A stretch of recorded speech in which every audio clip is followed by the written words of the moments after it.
Hello friends, Vishnu Shalini latest review. Sharadamma ശാലിനിയോട് ചോദിക്കുന്നത്, ആർക്കെതിരെ കേസ് കൊടുക്കാനാ പോയത്? എന്താ അവിടെ ഉണ്ടായത്? ഡി എന്താന്ന് പറ. ശാലിനി പപ്പിമോളോടും സത്യമോളോടും പറയുന്നത്, മക്കളകത്ത് പോയി ഡ്രസ്സൊക്കെ മാറ് എന്നും പറഞ്ഞ് കുട്ടികളെ പറഞ്ഞു വിടുവാണ്. എന്താ മോളെ അവിടെ ഉണ്ടായത്? എൻ്റെ അമ്മേ, അച്ഛൻ്റെ ചികിത്സയ്ക്ക് വേണ്ടി കഷ്ടപ്പെട്ടതൊക്കെ വെറുതെയായി. ആ പണം ഉപകരിച്ചില്ല. 10 ലക്ഷം രൂപ പ്രൈസ് മണി കിട്ടിയതാണല്ലോ മോളെ. അതൊക്കെ ശരി തന്നെയാമേ, പക്ഷെ എന്ത് ചെയ്യാനാ?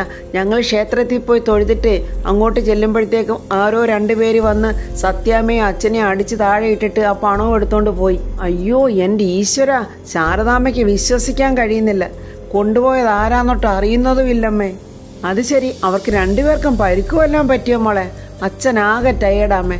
അല്ലെങ്കിൽ തന്നെ അച്ഛനൊരു വല്ലാത്ത മാനസികാവസ്ഥയിൽ തന്നെ ആയിരുന്നു. അപ്പോൾ ഇതും കൂടെ ആയപ്പോൾ ആകെ വീണു പോയമ്മേ അച്ഛൻ. കഷ്ടമായി പോയല്ലോ മോളെ. ചിലപ്പോ പോലീസുകാർ കണ്ടുപിടിച്ച് കൊടുക്കുമായിരിക്കും. അത് ചന്ദ്രബോസിന്റെ പോലീസുകാരല്ലയോ അമ്മേ, കിട്ടിയാൽ തന്നെ കൊടുക്കുവോ? ശ്യാമ എന്തിയമ്മേ? അവളെ എവിടെങ്ങും കണ്ടില്ലല്ലോ. അത് മോളെ രോഹിത്തിന്റെ ജാമ്യത്തിന്റെ കാര്യം പറഞ്ഞ് സ്റ്റേഷനിൽ നിന്ന് വിളിച്ചിരുന്നു. അന്നേരം ഇവിടുന്ന് പോയതാ, ഇതുവരെയും തിരിച്ചു വന്നില്ല. അത് അമ്മ ജാമ്യത്തുക കെട്ടാനും ജാമ്യത്തിൽ ഇറക്കാനും ഒക്കെ അവൻ ഒരുപാട് ആൾക്കാരുണ്ടായിരുന്നല്ലോ. ഇപ്പൊ എന്താ അവരെ ആരെയും വിളിക്കാതെ ശ്യാമയെ തന്നെ വിളിച്ചിരിക്കുന്നത്? അവരെല്ലാരും ഇവനെ കൈയൊഴിഞ്ഞു കാണും. എന്തായാലും മോള് സ്റ്റേഷനിലോട്ടൊന്ന് വിളിച്ചു നോക്ക്, കാര്യങ്ങൾ എന്തായെന്നൊന്ന് അറിയാമല്ലോ. ശാലിനി CI സാറിനെ വിളിച്ച് സംസാരിക്കുന്നുണ്ട്. മേഡം, അതെ, രോഹിത്തിനെ ജാമ്യത്തിലെടുക്കാൻ ആരും വന്നിട്ടില്ല. അതുകൊണ്ടാണ് ഞാൻ വൈഫിനെ വിളിച്ചറിയിച്ചത്. നാളെ എന്തായാലും കോടതിയിൽ ഹാജരാക്കും. അവിടെ വന്നിട്ട് ജാമ്യം എടുക്കുന്ന കാര്യം നീക്കിയാൽ മതി. കാര്യങ്ങളൊക്കെ പറഞ്ഞ് മനസ്സിലാക്കി തന്നെയാണ് രോഹിത്തിന്റെ ഭാര്യയെ വിട്ടിരിക്കുന്നത്. നാളെ ഏതായാലും രോഹിത്തിനെ ജാമ്യം എടുക്കാം. അത് മോളെ, നമ്മളാണോ ജാമ്യം എടുക്കുന്നത്? അവന്റെ കൂട്ടുകാരൊക്കെ അവനെ കൈവിട്ട സ്ഥിതിക്ക് നമ്മൾ തന്നെ എടുക്കണ്ടേ? ശ്യാമ ഏതായാലും അവിടുന്ന് പുറപ്പെട്ടിട്ടുണ്ട്. കോടതിയിൽ ചെന്ന് അവനെ എന്തായാലും നാളെ ജാമ്യത്തിലെടുക്കാം. ഒരു പക്ഷെ ഇത് എന്തുകൊണ്ടും ചിലപ്പോൾ നല്ലതിനാണെങ്കിലും അമ്മേ, അവന്റെ കൂട്ടത്തിലുള്ളവരുടെ തനിനിറവേ ഇനിയെങ്കിലും അവൻ മനസ്സിലാക്കട്ടെ. ഒരു പക്ഷെ നന്നാകാൻ ഈശ്വരനൊരു വഴി കണ്ടതായിരിക്കും. ശാരദാമ്മയ്ക്ക് വലിയ പ്രതീക്ഷയൊന്നുമില്ല. ശാരദാമ്മ പറയുക, അവൻ നന്നായാ മതിയായിരുന്നു, അല്ലെങ്കിൽ എവിടെങ്കിലും കിടന്ന് കുടിച്ച് അവിടെ കിടന്ന് മരിക്കും. ശാരദാമ്മ ദേഷ്യത്തോടെ തന്നെ ശാലിനിയോട് പറയുന്നുണ്ട്, ഇത് അവന്റെ അവസാനത്തെ ഒരു ചാൻസാണ് നന്നാകാൻ വേണ്ടി നമ്മൾ കൊടുക്കുന്നത്. അതിലും അവൻ നന്നായില്ലെങ്കിൽ പിന്നെ അവന് വേണ്ടി ഒരു 5 പൈസ നീ ചെലവാക്കിയേക്കരുത്. ഞാൻ പറഞ്ഞില്ലെന്ന് വേണ്ട. നീ ഏതായാലും റെസ്റ്റ് എടുക്ക, നിനക്ക് ചായ കൊണ്ടുതരാം എന്നും പറഞ്ഞ ശാരദാമ്മ അങ്ങ് പോവാണ്. ശാലിനി ഇരുന്നോണ്ട് ചിന്തിക്കുവാണ്, ചന്ദ്രബോസ്, സുസ്മിത, ഉപേന്ദ്ര, ത്രിമൂർത്തികൾ, ഇനി വിള്ളലുകൾ വീഴേണ്ടത് ഇവർക്കിടയിലാണ്. എങ്കിലേ ഈ കൂട്ടുകെട്ടിന്റെ അടിവേരറക്കാൻ പറ്റത്തുള്ളൂ. സത്യാമ്മയും വിഷ്ണുവും പോലീസ് സ്റ്റേഷനിൽ കംപ്ലൈന്റ് ഒക്കെ കൊടുത്തിട്ട് വീട്ടിലോട്ട് വന്ന് കയറുമ്പോൾ പിള്ളച്ചേട്ടൻ സത്യാമ്മയെയും വിഷ്ണു കുഞ്ഞേന്ന് പറഞ്ഞ് അലറി വിളിച്ചോണ്ട് ഓടി വരുവാണ്. നമ്മുടെ സുബേർക്ക വീണ് തലപൊട്ടി ചോരയെ കുളിച്ച് കിടക്കുക. ആ കൊച്ചു നൂർജഹാൻ അവിടെ കിടന്ന് നിലവിളിക്കുവാണ്. അത് കേട്ടതും വിഷ്ണുവിന് സഹിക്കാനായില്ല.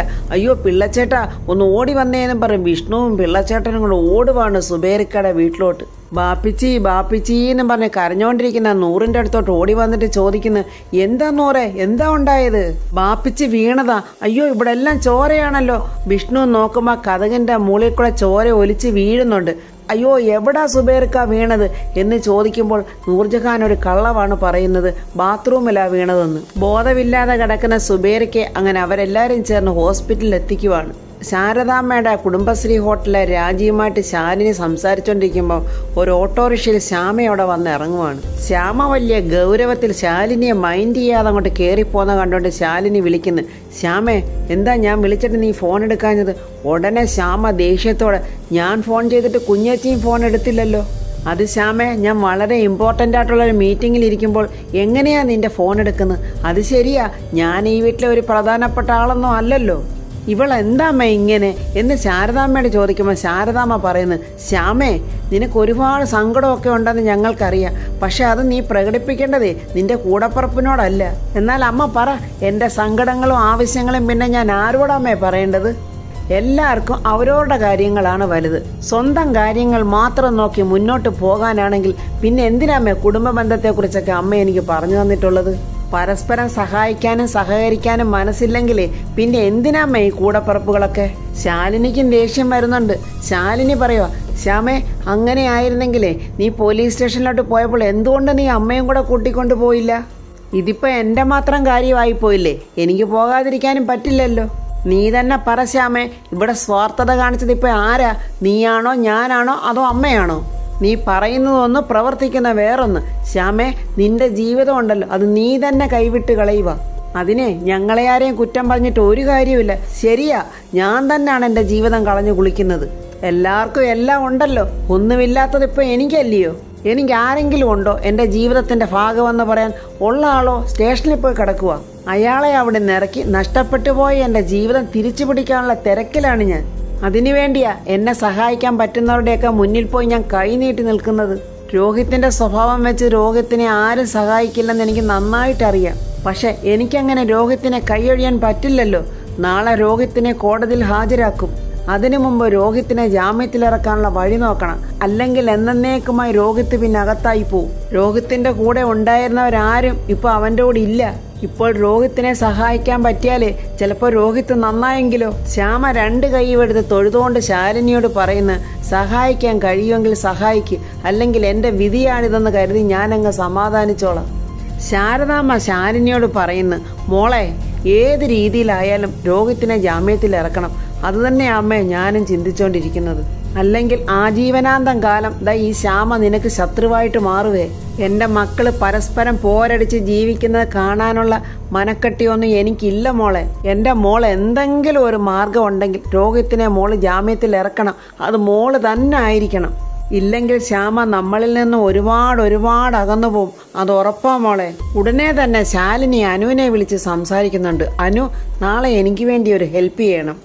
അങ്ങനെ എന്തൊക്കെയോ കാര്യങ്ങൾ രോഹിത്തിനെ ജാമ്യത്തിൽ ഇറക്കുന്നതിനെ കുറിച്ചായിരിക്കും. അതൊക്കെ ശാലിനി അനുവിനോട് പറഞ്ഞു കൊടുക്കുന്നുണ്ട്. വിഷ്ണുവും നൂർജഹാനും പിള്ളച്ചേട്ടനും എല്ലാം ചേർന്ന് സുബേറിക്കയെ ഹോസ്പിറ്റലിൽ കൊണ്ടുവന്നു. സുബേറിക്കയ്ക്ക് ECG ഒക്കെ എടുക്കുന്നു. ഡോക്ടേഴ്സ് എല്ലാം വന്ന് പരിശോധിക്കുന്നുണ്ട്. ICUവിന്റെ വാതക്കൽ നൂർജഹാൻ കരഞ്ഞുകൊണ്ടിരിക്കുവാണ്. ഒരു നേഴ്സ് അവിടെ നിന്ന് വരുമ്പോൾ ചോദിക്കുന്നു, എന്റെ വാപ്പിച്ചി എന്തെങ്കിലും പറഞ്ഞോ? ഇതുവരെയും ബോധം തെളിഞ്ഞിട്ടില്ല. എന്തെങ്കിലും ഉണ്ടെങ്കിൽ ഞങ്ങൾ പറയാം. വിവരങ്ങളൊക്കെ അറിഞ്ഞിട്ടാണെന്ന് തോന്നുന്നു. അനൂപ് അവിടെ ഹോസ്പിറ്റലിലോട്ട് വരുന്നുണ്ട്. അനൂപിനെ കണ്ടതും നൂർജഹാൻ പൊട്ടിക്കരയുവാണ്. അനൂപെ, ബാപ്പിച്ചിയുടെ കണ്ടീഷൻ ഓർത്തിട്ട് എനിക്ക് ടെൻഷൻ സഹിക്കാൻ വയ്യ. ഞാൻ ഇപ്പൊ അനൂപിനെ അങ്ങോട്ട് വിളിക്കാൻ ഒരുങ്ങുമായിരുന്നു. എന്താ ഉണ്ടായത് നൂറെ? എന്നിങ്ങനെ അനൂപ് ചോദിക്കുമ്പോഴും സത്യം പറയാനാവാതെ നസീറിനെ പേടിച്ചിട്ട് നൂർജഹാൻ വീണ്ടും കള്ളം പറയുവാണ്. ബാപ്പിച്ചി അവിടെ ബാത്റൂമിൽ തെന്നി വീണതാണ്. എന്താ നൂർജഹാനെ, താൻ ആകെ ഭയന്നു പോയല്ലോ. ഡോക്ടറെ കണ്ട് ഡോക്ടർ എന്തെങ്കിലും പറഞ്ഞാലേ എനിക്ക് സമാധാനം ആകത്തുള്ള അനൂപെ. അപ്പോൾ ICU നിന്ന് ഡോക്ടർ വരുന്നുണ്ട്. പെട്ടെന്ന് നൂർജഹാൻ ചെന്ന് ചോദിക്കുന്നു, ബാപ്പിച്ചിക്ക് ഇപ്പൊ എങ്ങനെയുണ്ട്? സുബേറിന്റെ മകളാണില്ലേ? തലക്കേറ്റ ക്ഷതം നാഡീനരമ്പുകളെ ബാധിച്ചിട്ടുണ്ട്. അത് തലച്ചോറിലേക്കുള്ള രക്തയോട്ടത്തെയും സാരമായി ബാധിച്ചിട്ടുണ്ട്. അനൂപ് ചോദിക്കുന്നു, ഡോക്ടറെ പേടിക്കേണ്ടതായിട്ട് വല്ലതും ഉണ്ടോ? അല്ല, അതിപ്പോ ചില കേസുകളിലൊക്കെ ഇങ്ങനെയുള്ളതാണ്. സെറിബെല്ലത്തിൽ ഒരു സ്ട്രോക്ക് കാണുന്നുണ്ട്. അതുകൊണ്ടൊന്നും പെട്ടെന്ന് എഴുന്നേറ്റ് നടക്കാൻ പറ്റില്ല. അയ്യോ ഡോക്ടറെ, അപ്പോഴെന്റെ ബാപ്പിച്ചി പേടിക്കാനൊന്നുമില്ല. ജീവിതകാലം മുഴുക്കെ അങ്ങനെയൊന്നും ആകണമെന്നില്ല. ഏത് നിമിഷം ഒരു മിറാക്കിൾ സംഭവിക്കാം. നമുക്ക് പ്രാർത്ഥിക്കാം. പ്രാർത്ഥനയിൽ മാറാത്തതായിട്ട് ഒന്നുമില്ല കുട്ടി. ധൈര്യമായിട്ടിരിക്കും. ഡോക്ടർ പറഞ്ഞതൊന്നും സഹിക്കാനാകാതെ വാവിട്ട് നിലവിളിക്കുവാണ് നമ്മുടെ നൂർജഹാൻ. അനൂപ് ചോദിക്കുന്നുണ്ട്, എന്ത് വന്നാലും സഹിക്കണമെന്ന് താൻ എന്നെ ഉപദേശിച്ചിട്ടാണോ ഇങ്ങനെ നിന്ന് കരയുന്നത്? തന്റെ ബാപ്പിച്ചിക്ക് ഒന്നും വരില്ല. ഡോക്ടർ പറഞ്ഞ കേട്ടില്ലേ? പ്രാർത്ഥനയാണ് നമ്മുടെ ഏറ്റവും വലിയ ആയുധം. തന്റെ ബാപ്പിച്ചിക്ക് വേണ്ടി ഞാനും പ്രാർത്ഥിക്കാം. അപ്പോഴേ നേഴ്സ് അങ്ങോട്ട് വന്നിട്ട് സുബേറിന്റെ ബന്ധുക്കൾ ആരാ എന്നും ചോദിച്ചൊരു സ്ലിപ്പ് കൊണ്ടുവന്ന് കാണിക്കുന്നുണ്ട്. ഫാർമസിയിൽ പോയി ഈ മരുന്ന് എത്രയും പെട്ടെന്ന് വാങ്ങിച്ചോണ്ട് വരണം, ഞാൻ വാങ്ങിച്ചോണ്ട് വരാം എന്ന് പറഞ്ഞ അനൂപ് ആ സ്ലിപ്പും കൊണ്ട് പോവുകയാണ്. രാവിലെ തന്നെ ശ്യാമയും അനുവും കൂടെ ജില്ലാ കോടതിയുടെ വാദക്ക വന്നിരിക്കുവാണ്. വക്കീൽ ഓടി വന്നിട്ട് പറയുന്നു, ഞാനൊരല്പം താമസിച്ചു പോയി, കുറച്ച് ജോലി കൂടുതലായിരുന്നു. അപ്പോഴേ ഈ മദ്യക്കുപ്പിയുടെ കാര്യം മാത്രമല്ല ഉള്ളു, മറ്റൊന്നും എതിർകക്ഷികൾ വാദിക്കാനിടയില്ലല്ലോ, മറ്റൊന്നും അവിടുന്ന് കണ്ടെടുത്തിട്ടില്ലല്ലോ ശ്യാമേ എന്ന് ശ്യാമയോട് അനു ചോദിക്കുമ്പോൾ, ഇല്ല അതെനിക്ക് ഉറപ്പാ. വക്കീല് പറയോ, ഇല്ല, ഇനി ഒരു പക്ഷെ അങ്ങനെ ഉണ്ടെന്ന് വാദിച്ചാലും അതൊക്കെ നമുക്ക് വേറെ വഴിയിലൂടെ അങ്ങ് ലോക്കാക്കാം. ബ്രഹ്മാവിനാണോ ആയുസിന് പഞ്ഞം അല്ലേ അനു എന്നിങ്ങനെ വക്കീല് പറയുമ്പോൾ അനു പറയാ, സമയത്തിന്റെ കാര്യത്തിലെ ഇനിയെങ്കിലും വക്കീലൊന്ന് ശ്രദ്ധിക്കണം. ഇപ്പൊ തന്നെ ഞങ്ങൾ എത്ര നേരം കൊണ്ട് കാത്തിരിക്കുമായിരുന്നു. അത് ഡോൺ വറി. അതെ, കേസ് വിളിക്കുന്ന സമയത്ത് നമ്മളവിടെ ഉണ്ടാവുകയും ജാമ്യം വാങ്ങിച്ചെടുക്കുകയും ചെയ്യും. വക്കീല് ജാമ്യം വാങ്ങിച്ചെടുത്തേ പറ്റൂ. അറിയാലോ, കളക്ടർക്ക് വളരെ ഇൻട്രസ്റ്റ് ഉള്ള ഒരു കേസാണിത്. അതാണ് ഞാൻ വലിയ തിരക്കുണ്ടായിട്ടും ഇത് ഞാൻ ഏറ്റെടുത്തിരിക്കുന്നത് തന്നെ. പിന്നെ ആള് വെടിപ്പാണല്ലോ. അനുവിനോടുള്ള വിശ്വാസത്തില് ഞാൻ ഈ കേസ് ഏറ്റെടുത്തിരിക്കുന്നത്. ഈ വാറ്റൊന്ന് കേൾക്കുമ്പോഴേ ജഡ്ജിയുടെ നെറ്റി ചുളിയും. അനുവും ശ്യാമയും വക്കീലിനോട് അങ്ങനെ സംസാരിച്ചുകൊണ്ട് നിൽക്കുമ്പോൾ സുസ്മിത വന്ന് രോഹിത്തിനെ ജാമ്യത്തിലിറക്കി കൊണ്ടുവരുവാണ്. ശ്യാമയും അനുവും വക്കീലും ഇങ്ങനെ നോക്കി നിൽക്കുവാണ്. സുസ്മിത രോഹിത്തുമായിട്ട് വരുന്നത്. വക്കീല് ചോദിക്കുന്ന, ഇയാൾക്ക് ജാമ്യം? സുസ്മിത പറയുന്ന, ജാമ്യം തരാതിരിക്കാൻ എന്താ കാര്യം? ഇയാളുടെ പേരിലെ ഒരു പെറ്റി കേസ് പോലും ഇതിനു മുൻപ് ഉണ്ടായിട്ടില്ലല്ലോ. അതുതന്നെയാ ഇവന്റെ പേരിൽ നേട്ടമായിട്ടുണ്ടായതും. പെട്ടെന്ന് ശ്യാമ കരഞ്ഞോണ്ട് ഓടിച്ചെന്ന് രോഹിത്തെ എന്നും പറഞ്ഞ് അവൻ്റെ കൈക്ക് പിടിക്കുമ്പോൾ രോഹിത്ത് ആ പഴയ സ്വഭാവം തന്നെ. നീ എന്ത് വിചാരിച്ചടി? ഞാൻ ആജീവനാന്തം ഈ ജയിലിൽ കിടക്കുമെന്ന് വിചാരിച്ചോ? രോഹിത്തിനെ ജാമ്യത്തിൽ ഇറക്കാനാ ഞങ്ങൾ വന്നത്. ഇപ്പോഴോ? നിന്നെ വിശ്വസിച്ച് ഞാൻ കഴിഞ്ഞിരുന്നെങ്കിലേ ഞാനിപ്പോൾ റിമാൻഡ് തടവിലായാനെ. ഒരു ദിവസമെങ്കിലും കിടന്നാൽ പോരെ? പിന്നെ ജയിൽ പുള്ളിയല്ലയോ? രോഹിത്തെ, ഞാൻ പറയുന്നേ ഒന്ന് കേക്ക്. എനിക്കൊന്നും കേൾക്കണ്ട. നിന്റെ കുഞ്ഞേച്ചിയുടെ ഏർപ്പാടല്ലേ, അതിങ്ങനെയൊക്കെ വരൂ. സുസ്മിത പെട്ടെന്ന് ജാട ഇറക്കുവാണ്. എടി, നീ എന്ത് കരുതി ഞങ്ങൾ ഇവനെ അങ്ങ് ഉപേക്ഷിക്കുമെന്ന് വിചാരിച്ചോ? അങ്ങനെ നിന്നെപ്പോലെ മനസ്സാക്ഷി ഇല്ലാത്തവരല്ല ഞങ്ങൾ. ഒരുത്തൻ്റെയും വേദന കണ്ട് സന്തോഷിക്കാനും ഞങ്ങൾക്ക് കഴിയില്ല.